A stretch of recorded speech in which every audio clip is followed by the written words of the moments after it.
After much back and forth, the state Senate and Assembly have now passed the state budget. Good evening. I'm Eric Franke. Topping our 9 at 9, Wisconsin's Assembly voting 51 to 46, passing the $62 billion plan. The budget works through the state's $6.6 billion deficit with a variety of higher taxes and cuts to government. Lawmakers will now wait for Governor Doyle to put a stamp of approval before the July 1st deadline.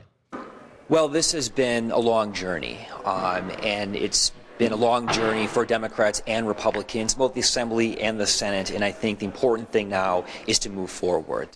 And lawmakers on both sides say the document is not a perfect one, but the back and forth battle in the legislature, now at least for now, comes to a rest. Our Andy Choi live at the Capitol with more on how people outside the dome are reacting to the budget. Andy? Eric, you know, time seems to fly under the dome. I remember standing here a year and a half ago where Representative Tom Nelson actually slept inside the Capitol in protest to get that budget passed. Now, a lot has changed since that's happened. Nelson's Democratic Party in control of the legislature, and for the first time since 1977, the budget will be passed before that July 1st deadline. But the budget did not come without arguments and complaints both in and out of the dome. We promised to pass a balanced budget on time, and we're fulfilling both of those promises tonight. This is a weak effort at economic development. It is a weak effort at trying to grow our economy. In fact, it is so weak, it is punitive. As the back and forth budget battle rattled the Assembly. But Democrats pulled together, and we did just exactly what we said we were going to do. This is big government at its worst. This is the little shop of horrors. Feed me, Seymour.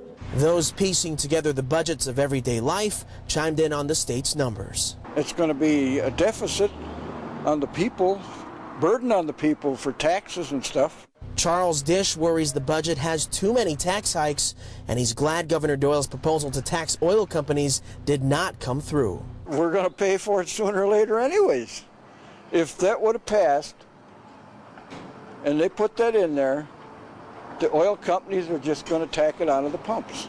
Robert Lamb's a fan of the budget's stricter auto insurance requirements. Everybody should have auto insurance. You ever get in an accident and the person doesn't have insurance to help cover the cost of the repairs is outrageous. But most people admit the state budget is way over their heads. Let's hope that we're spending the money correctly. Pass it, let's get it over with.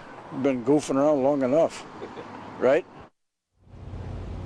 Now, some other changes the budget makes to everyday life. Smokers, you're going to have to pay a few more quarters for that cigarette. Phone users, you're going to pay an extra 75 cents a month to pay for emergency services in your community. Folks who are driving, you're going to have to put those seatbelts on. Police will pull you over for that offense. Of course, we talked a lot about capital gains tax. The exemption goes down from 60% to 30%. Those and a host of other items Governor Doyle will have to look over before he gives that stamp of approval sometime next week.